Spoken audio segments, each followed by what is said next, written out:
Hi, hello. Welcome to Amaze Profit TV. I'm happy to be meeting you all today in this second episode of 9-step guide on how to recover from a job loss. For a lot of us, job loss is so painful and we do not know what to do next. I'm sure the first episode helped you understand how it is important to come out of that emotional stress. Yes, losing a job is very tough, but at the same time, what's most important is to overcome that baggage of losing it and realizing not to panic. We have a better life ahead. So today we're going to be getting into the second episode, which is about how to prepare to sell yourself in the market. Let's get straight to the topic.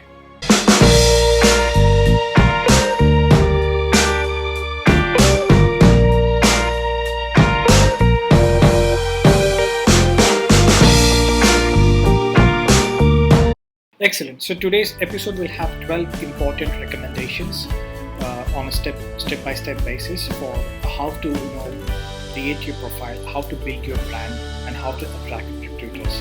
So let's get into each step. What do we mean by this? Did you know that recruiters take not less than 20 seconds in reviewing or screening your profiles? On average, recruiters or hiring managers review about 500 profiles on a daily basis. Imagine 500 profiles, very hard to get into long page CVs. So what we typically recommend is a resume of not more than 3 pages. And most importantly, we're going to be discussing about how are you going to use these 3 pages in your resume effectively. Now that you have concluded what is going to be the number of pages in the resume, now, what's most important is to make use optimally these spaces in the resume. Step 2. Not a film actor. Yes, a lot of people make this mistake of uploading a profile picture which is quite candid.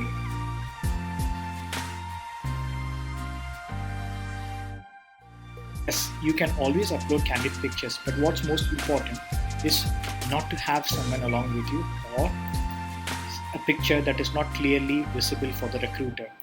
A picture like this is definitely candid, at the same time has a professional background, and not just that, it is clearly visible for the recruiter. And it gives a great impression that you are serious about this job opportunity. Step 3. Telling your target. Did you know the recruiters look for what are your targeted roles? Say for example, if you are an HR professional looking for a new job, HR has a lot of areas of expertise, and you can also look for specific roles into the human resources. Instance, recruitment, say talent acquisition or performance management, compensation, organization development, and so on. So what's most important here, as an example which is given, Amaze Profit TV is an educator and influencer. What he does is targeting assignments in training, educating, and coaching.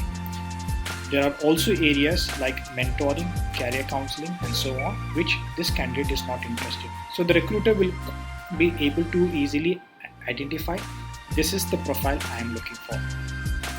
Step 4. Flexibility. Do you know that about 70% of profiles seen get rejected because someone is not immediately available or not ready to travel extensively? So what's most important as a candidate, if you are someone who is ready for relocation or can join as early as possible, like the recruiter or the job opening wants you to join, it's always welcoming for a recruiter to know that you are immediately available to join. So make sure that you are mentioning this in your profile. Step 5. Stamping your credibility. Credibility is something which is very important while you look for a job. There are a lot of people give fake promises, fake accomplishments, or fake experiences in resume. All this is boiled down to what you will be able to show in a social profile like LinkedIn or Behance or GitHub or so on, depending on the job occupation you are in. So I would highly recommend that always furnishing a URL of a social profile is fantastic for a recruiter so that he or she can immediately click on the link to know that you are credible and authentic as a candidate. Point 6. There are a lot of candidates who make this common mistake. They talk infinity things in their profile summary. They talk about their families, they talk about what they had done in so many years of time in companies. But what's most important is top key things that you can tell a recruiter. Say for example, if you want to buy a product from a market, as a buyer, what would you look for? You look for unique selling proposition, isn't it? So this unique selling proposition is something a recruiter will be attracted to. So make sure that you start with what your background is. Basically, what is your professional background? In this case, Amaze Profit TV comes from a lower middle class background who has made his life on his own from the bottom level. So here the candidate states that he has been very sincere and hardworking, and that's how he has come up in his life. So that shows the determination and the perseverance a recruiter or any company would look for. Secondly, he talks about he is a UK qualified strategic HR business partner with over 12 years of experience in diverse industries and so and so. So here he summarizes that what is his qualification, how many years of experience he carries, and at the same time what are the industries he has worked and the expertise he possesses. Lastly is he gives a bottom line of what specialities he has from his experiences. He says, as a trainer, thought leader and life coach, he has inspired many individuals and businesses to adopt solution-oriented approach in all their actions. This is something recruiters will definitely be impressed about. There are organization problems company would love someone to always solve. So that's why they are in lookout for people outside the organization. So it's vital that you mention these kind of specialities in your profile that can add value and attract the recruiters.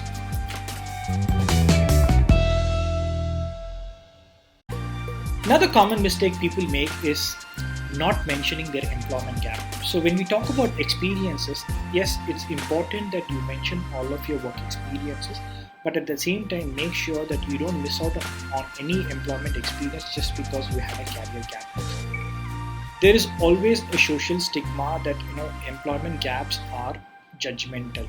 Yes, agree to an extent, but at the same time, the times have changed. People have changed. The recruiters' mindset have become broader enough that they understand employment gaps are always good or sometimes under no one's control. So it's okay to show that you have an employment gap and specify the reason for why you had an employment gap. That will in turn give signs to the recruiter that you have the courage to show that you have had an employment gap, and that's when you can earn the respect of the recruiter. The next step is not to hype. I see a lot of resumes on a daily basis, and you see everyone exaggerate about they have this and they have that, and they give a 20 listed skills, be it technical or software skills. But for us as HR professionals, what is important is the key aspects of your profile. What have you learned? What are your competencies? Say again, for instance, a sales guy. Sales guy can actually do client acquisition, lead generation, and so on. So he can't actually be an expert in all the sales skills. Say for example, in this case, a life coach has clearly mentioned what are his expertise and what has he achieved working over the years time. So he has simply specified top 5 skills, and most importantly, he has highlighted well enough that the recruiter eyes are definitely grabbed.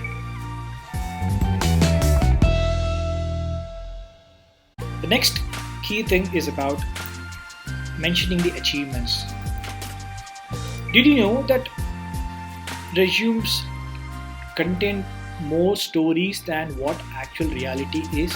That is why recruiters do not spend time more than 20 seconds. This is another way of making sure that the recruiter is attracted to you, your profile. So it's very important. Accomplishments are clearly mentioned. Say for example, you've worked in 3 companies. Ensure that you mention at least 1 accomplishment per work experience, and that is going to be very specific. In this case, an example given, influenced and drove YYY structural change, that is the company mentioned here, to improve communication using one-to-one sessions, role treatment and blah blah blah. Reward strategy resulting in surge of employee performance from 65 to 85%. So this is something recruiter would be keen to know. This is what hiring managers will look for at the end of the day. The companies what look for is in a candidate is to make sure that someone is result oriented, someone who can bring contributions to the business success.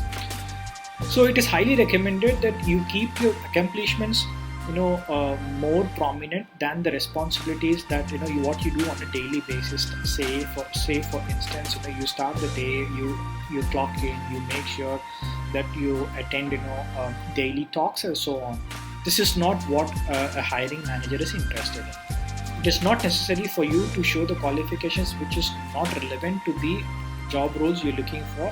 However, it can add advantage to your profile.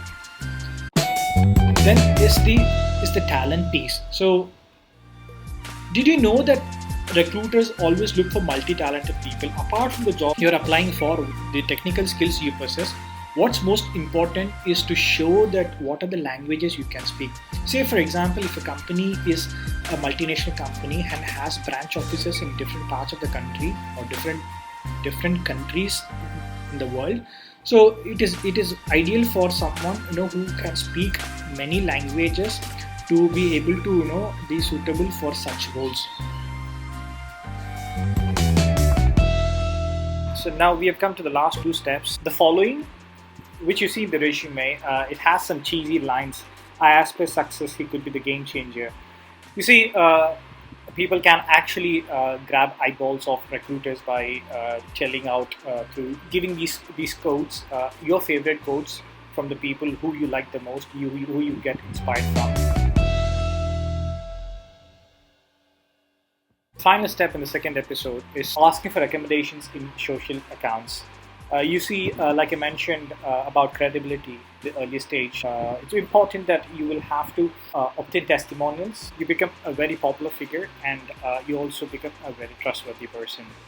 I'm going to give extra tips, that is bonus for you today. The first one is not to oversell or undersell. A lot of people mention their salary packages in their resume.